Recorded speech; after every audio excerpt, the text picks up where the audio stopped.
Hello, my dear friends. Good afternoon. Welcome to S class आज आपण पाहणार आहोत 11th standard CET English.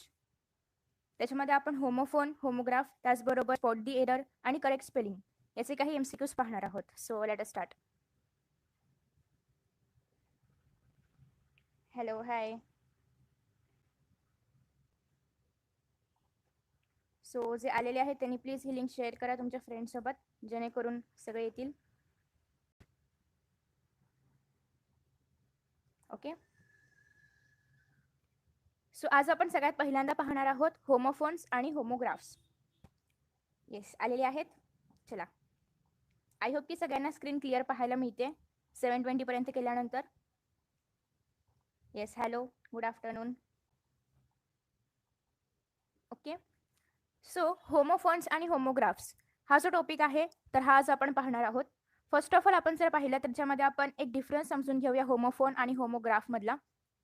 So homophone म्हणजे काय, तर असा शब्द अ word that is pronouns the same as other word but that has different spelling and different meaning, याला आपण म्हणणार आहोत होमोफोन. मग फॉर एक्झाम्पल कसं असेल तर 8 आणि 8 स्पेलिंग वेगळं आहे पण प्रोनाऊन्सिएशन सेम आहे. सोबतच 8 म्हणजे काय खाल्ले आणि 8 म्हणजे काय 8 आकडा. ओके. सॉरी. सो नेक्स्ट आहे त्याच्यानंतर 8 म्हणजे काय खाल्ले आणि 8 म्हणजे काय त्याच्यानंतरचा 8वा आकडा. त्याच्यानंतर असेच अजून आपण कोणते शब्द घेऊ शकतो तर आय घेऊ शकतो, EYE आय घेऊ शकतो. हा आय म्हणजे मी किंवा अल्फाबेटमधला एक लेटर आहे आणि हा आय म्हणजे डोळा. तर अशा पद्धतीने होमोफोन याला आपण म्हणणार आहोत. त्याच्यानंतर नेक्स्ट आहे, आय होप की तुम्हाला होमोफोन समजला असेल. आता आपण पाहतो यानंतर होमोग्राफ. 7:20 पर्यंत करा, तुम्हाला व्हिडिओ क्लिअर पाहायला मिळेल. ओके. नेक्स्ट आहे होमोग्राफ्स, नाही तर मी रिमूव्ह करून देईन. सो नेक्स्ट आहे होमोग्राफ्स. होमोग्राफ्समध्ये a word that have same spelling, याचं स्पेलिंग सेम असतं बट त्याचं मिनिंग डिफरंट असतं आणि प्रोनाऊन्सिएशन डिफरंट असतं. स्पेलिंग सेम आहे, मिनिंग वेगळं आहे आणि प्रोनाऊन्सिएशन पण वेगळं आहे. जसं की बियर आहे. हा एक बियर म्हणजे काय, बियर म्हणजे जो आपल्याला झूमध्ये वगैरे पाहायला मिळतो तो बियर. आणि दुसरा बियर म्हणजे काय, टू बियर याला आपण म्हणतो. म्हणजे पेन वगैरे आपण जेव्हा सहन करतो तर त्याला आपण टू बियर म्हणतो. Okay. So after that next, तर अशा पद्धतीने यांची स्पेलिंग सेम असतात बट यांचा जो अर्थ आहे किंवा यांचं जे यांचा अर्थ आणि प्रोनाऊन्सिएशन पण काही वेळेस वेगळे असतं. तर हा एक यांच्यामध्ये डिफरन्स आहे. आफ्टर दॅट नेक्स्ट एमसीक्यूजद्वारे तुम्हाला अजून चांगलं कळेल. सगळ्यात जे आता आलेले आहेत जे होमोफोन आहेत त्यांच्यामध्ये जर आपण पाहिलं स्पेलिंग डिफरंट असतं तसं यांच्यामध्ये अर्थही वेगळा असतो आणि मिनिंगही वेगळं असतं, फक्त यांचा उच्चार आपण सेम करतो. आणि होमोग्राफ्समध्ये आपण जर पाहिलं तर यांचं फक्त स्पेलिंग सेम असतं, उच्चार आणि मिनिंग दोन्हीही डिफरंट असतं. नेक्स्ट एमसीक्यूज मधला पहिला क्वेश्चन आहे की तुम्हाला या ठिकाणी करेक्ट होमोफोन्स निवडायचे आहेत. Okay. So first of all या ठिकाणी असं आहे की I have dash options. First TO2 आहे, सेकंड TOO2 आहे, थर्ड TWO आहे आणि फोर्थ TOW आहे.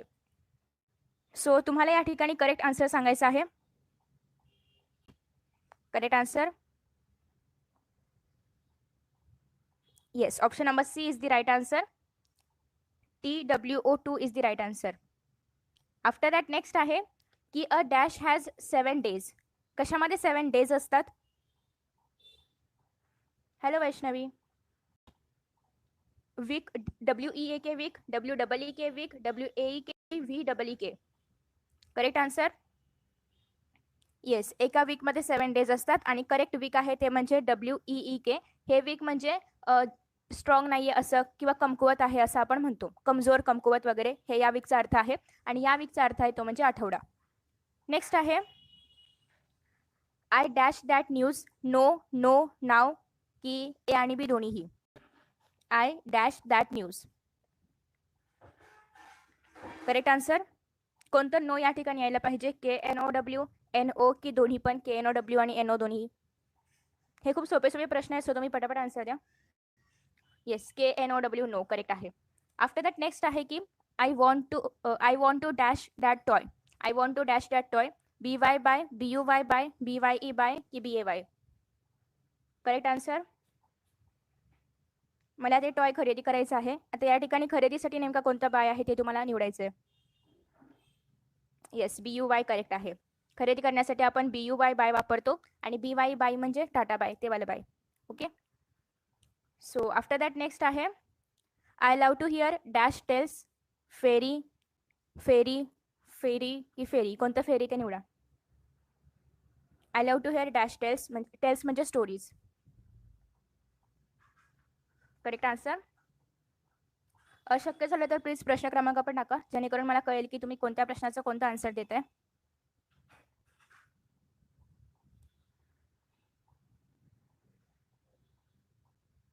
येस, या ठिकाणी करेक्ट आन्सर आहे ते म्हणजे option number A, ferry. Yes, correct. After that next आहे की अर्थ रिव्हॉल्व्स अराउंड डॅश. अर्थ कोणाभोवती रिव्हॉल्व करतं? सनच्या भोवती, SON सनच्या भोवती, SANच्या भोवती की none of the above. Correct answer. Sun कोणाच्या भोवती रिव्हॉल्व करतं? CET साठी कोणतीही फी नाहीये, CET फ्री आहे. येस, SUN सन करेक्ट आहे. अर्थ सनच्या भोवती रिव्हॉल्व करतं. आफ्टर दॅट नेक्स्ट आहे I want to dash the dash. Correct answer CC. कोणतं सी तुम्ही निवडा. करेक्ट आन्सर 6चं ए. हां, 6चं ए करेक्ट आहे, SUN. 7th आन्सर मला तो सी पाहायचा आहे किंवा मला तो समुद्र पाहायचा आहे, तर आता या ठिकाणी करेक्ट आन्सर निवडायचं आहे.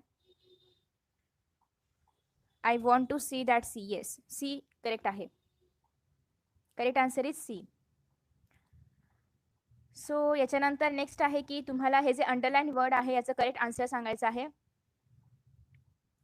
There was a bear in that zoo किंवा in the zoo. There was a bear in the zoo. आता या ठिकाणी बियर कशासाठी वापरलाय? ॲज अ ॲनिमल की ॲज अ पेन की ॲज अ दोन्ही पण, ॲनिमल आणि पेन की neither A or nor B. Correct answer question number 8. Yes, as a animal या ठिकाणी बियर वापरलेला आहे. आफ्टर दॅट नेक्स्ट आहे the bass is found in fresh water. Bass fresh वॉटरमध्ये मिळतं. आता या ठिकाणी हा जो बास शब्द आहे हे काय आहे? एलॉय आहे, ए टाईप ऑफ फिश आहे, मेटल आहे की low deep sound. Correct answer question number 9. आता या ठिकाणी जर आपण पाहिलं तर अलॉयसाठी आपण BASS नाही वापरत, अलॉयसाठी आपण BRASS ब्रास वापरतो. ओके. सो करेक्ट आन्सर आहे that is A type of fish. Yes, exactly correct आहे. ऋतुजा करेक्ट आहे. नेक्स्ट आहे सेल्स आर व्हेरी मायन्यूट. आता या ठिकाणी मायन्यूट म्हणजे काय? Unit of time, small, tiny की ए आणि सी बोथ. आता हे जर मायन्यूट आपण मिनिट असं वाचलं तर याचा अर्थ होतो युनिट ऑफ टाइम, पण हे मायन्यूट आहे. सो तुम्ही करेक्ट आन्सर निवडा. Correct answer. आपल्या बॉडीमधले जे सेल्स आहेत ते कसे असतात तेच थोडक्यात तुम्ही या ठिकाणी लॉजिक लावू शकता. नाही, स्मॉल नाही येणार. स्मॉल म्हणजे छोटेसे, टायनी म्हणजे खूप स्मॉल, जे की आपल्याला पाहता पण येणार नाहीत. सो याचं करेक्ट आन्सर आहे ते म्हणजे C, tiny. Okay. Yes, option number C correct आहे, टायनी. नाही, या ठिकाणी आपल्याला मायन्यूट हा शब्द कशासाठी वापरला आहे? सेल्समध्ये टाइम कुठून येतं? सो ए आणि सी ऑब्विसली नसणार आहे.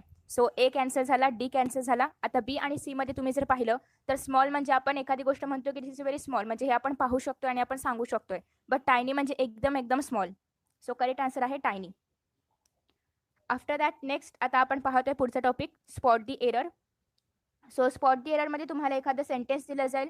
त्या सेंटेन्समध्ये काय एरर आहे हे तुम्हाला फाइंड आउट करायचं असेल, किंवा तुम्हाला 4 सेंटेन्सपैकी एररलेस कोणता आहे हे ओळखायचं असेल, किंवा 4 सेंटेन्सपैकी विथ एरर कोणता आहे हे ओळखायचं असेल. ओके.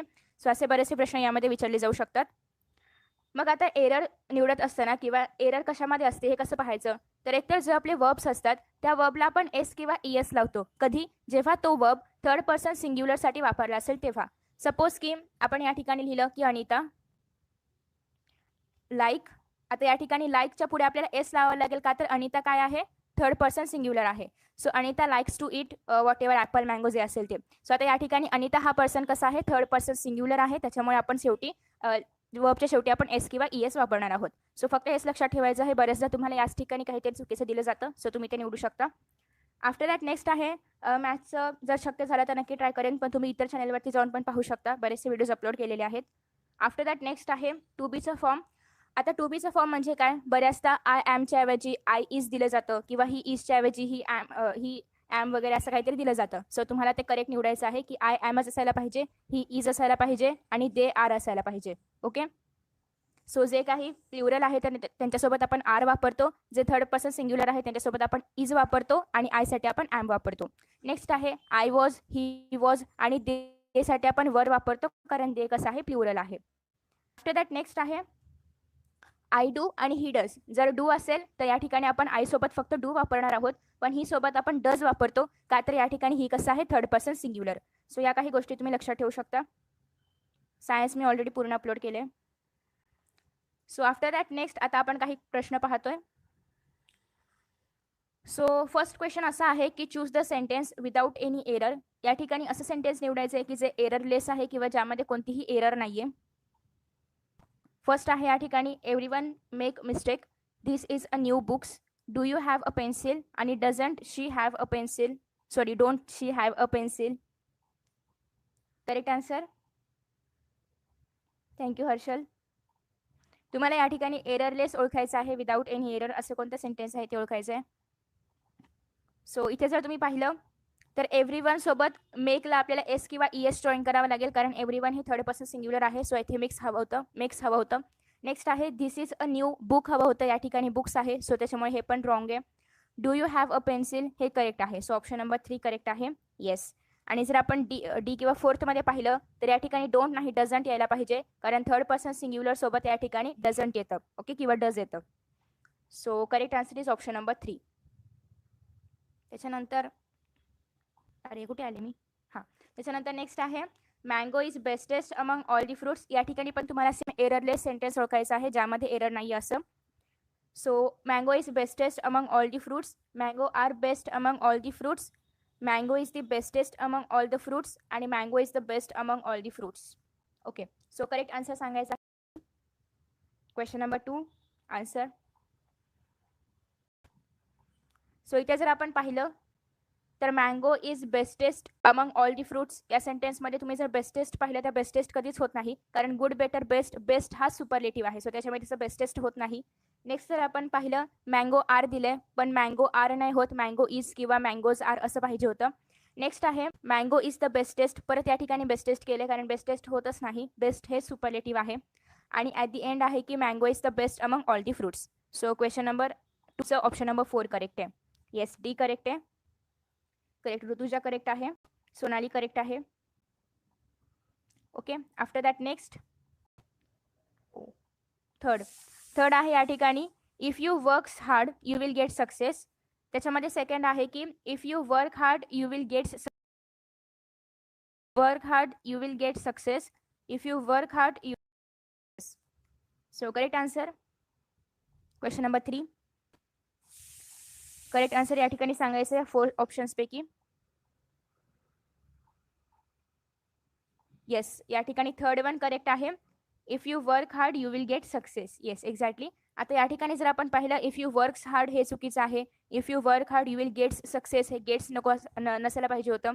जर आपण फोर्थमध्ये पाहिलं या ठिकाणी तर सक्सेसेस दिले ते सक्सेसेस नसायला हवं होतं. सो करेक्ट आन्सर आहे ते म्हणजे option number 3 if you work hard you will get success. Okay. Yes. After that next आहे तुम्हाला या ठिकाणी एरर फाइंड आउट करायचं या सेंटेन्समधून. ओ नो, हां एरर फाइंड आउट करायचं या सेंटेन्समधून की we must plants the trees. Okay. So we must plants the trees या ठिकाणी एरर काय आहे, मस्ट प्लांट्स ट्रीज की no error. Correct answer.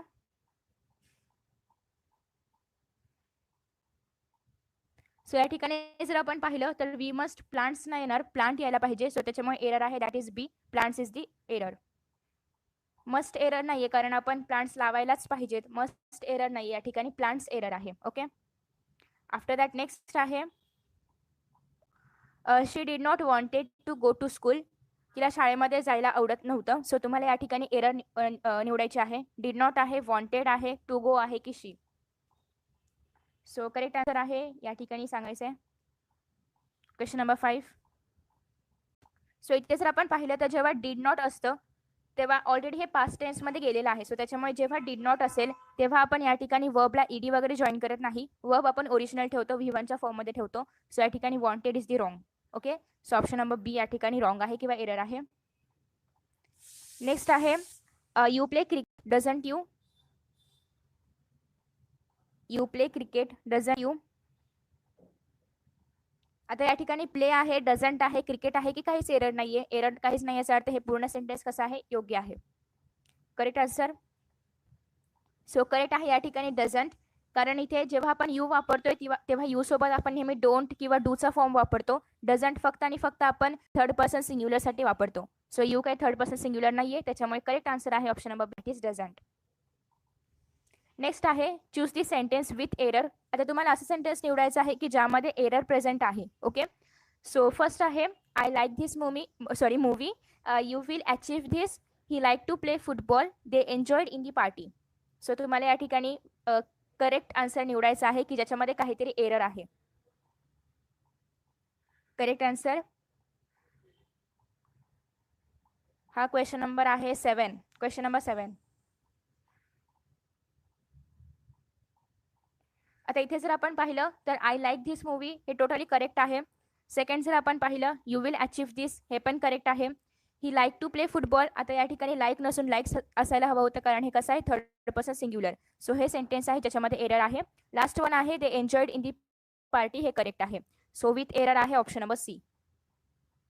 After that next topic आपण पाहतोय करेक्ट स्पेलिंग. तुम्हाला या ठिकाणी निवड आहे. Choose the correct alternative to form meaningful पाहिजे होते या ठिकाणी, sorry, meaningful words. So first या ठिकाणी तुम्हाला काही अक्षरं पाहायला मिळत आहेत आणि तुम्हाला सांगायचं आहे की यापैकी या अक्षरांमधून कोणता एक प्रॉपर मिनिंगफुल वर्ड तयार होतो. करेक्ट आन्सर PNUTCULA अशा काहीतरी अक्षरांचा एक तुम्हाला शब्द तयार करायचा आहे आणि सगळ्यात महत्त्वाचा तो शब्द मिनिंगफुल असायला पाहिजे. येस, पंक्च्युअल करेक्ट आहे, पण ऑप्शन कोणता असायला पाहिजे तर या ठिकाणी ऑप्शन नंबर डी असायला पाहिजे. This is punctual. Okay, after that next आहे या शब्दांचा तुम्हाला एक अक्षर तयार करायचं आहे या शब्दांचं आणि ते मिनिंगफुल असायला पाहिजे, त्याचं स्पेलिंग करेक्ट असायला पाहिजे. सो इथे जर आपण पाहिलं तर माउंटन हा शब्द तयार होतोय, बट त्याचं करेक्ट स्पेलिंग कोणतं आहे तुम्हाला निवडायचंय.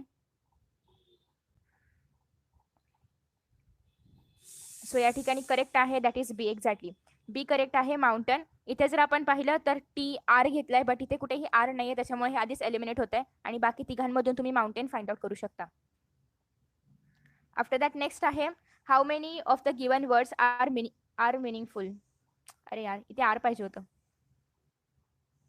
पुढीलपैकी कोणते शब्द हे मिनिंगफुल आहेत. तुम्हाला या ठिकाणी शब्दांचा एक रो दिलेला आहे किंवा एक कॉलम दिलेला आहे आणि यापैकी तुम्हाला मिनिंगफुल शब्द ओळखायचे आहेत.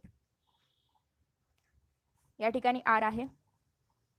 पुढीलपैकी किती शब्द मिनिंगफुल आहेत हे ओळखायचे आहे.